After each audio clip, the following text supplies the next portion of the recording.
Good morning students. Today we are going to see certain topics in refrigeration and cold storage. Okay. So that is what is, first we'll be seeing what is refrigeration. Next we'll be seeing what is the work of condenser and all. Okay.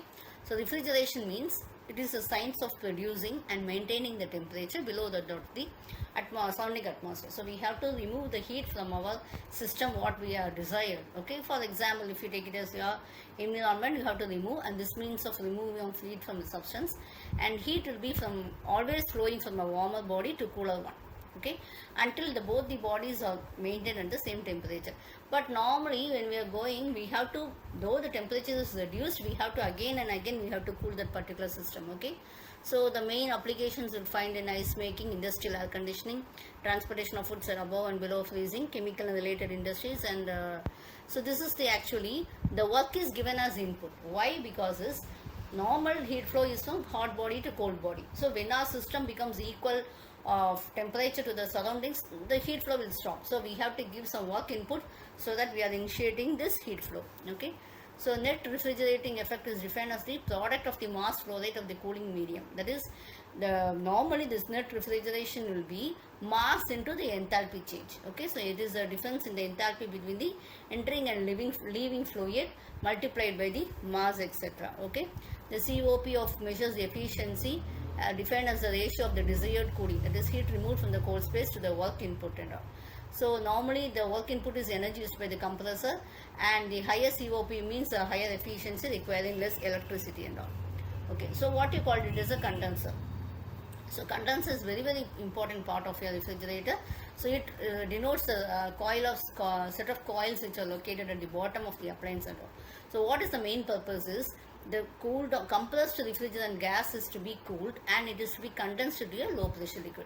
So that is the main purpose of condenser and all. Okay, so the high pressure vaporized gas will be introduced into the vapor inlet, and it will be passed on to the condenser shell and all. So with this, what happens, this high temperature vapor when passing through the shell, it will be losing the heat over to this, and it will get condensed. Okay, the process is being taking place within the apparatus or a part of a component of a refrigerant. We call it as a condenser. So this diagram will depict the working of a condenser. I can say that I'll just explain you. You can see that you are having a compressor. So when it is entering into the, when it is from the suction line, after the compressor, what happens, the high pressure vapor is being discharged, and it is given into the superheated vapor refrigerant is being given into the condenser, and again after condenser it is passed on to the receiver and expansion what then to the evaporator. So this process of heat absorption and heat release will be taking place in a complete cycle. Okay, so this is actually, you can see that condensation process, you have the superheated, superheating will have taken place, and that we are going to make it as a cooling, condensing, and also this is a heat rejection process. It will take place till subcooling. So working can be explained by a simple diagram, etc. Okay, 3 stages and all. That is what I explained now.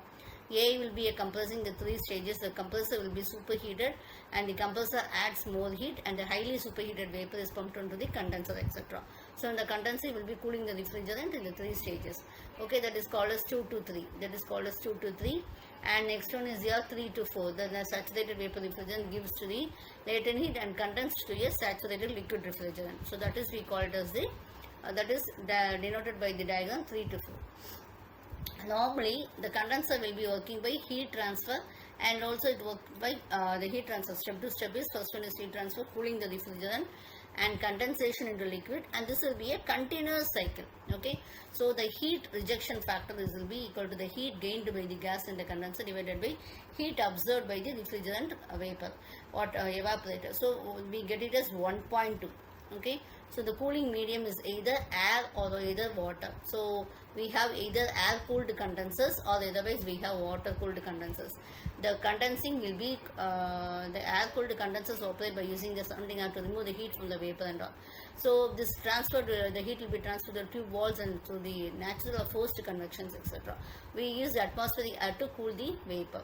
Okay, natural convection, and this is a forced convection. In the forced convection, we are using the water vapors, when you are using this motors or everything else for this process. Okay, so natural convection relies on the principle of buoyancy, etc. That is actually the normally the less density air will be less density, air will be going to the bottom, and the which is having high density will be going on to the upper, and also the high density or the water vapor will be settling at the bottom and all. Okay, so forced convection will be using mechanical fans or pumps to circulate the water.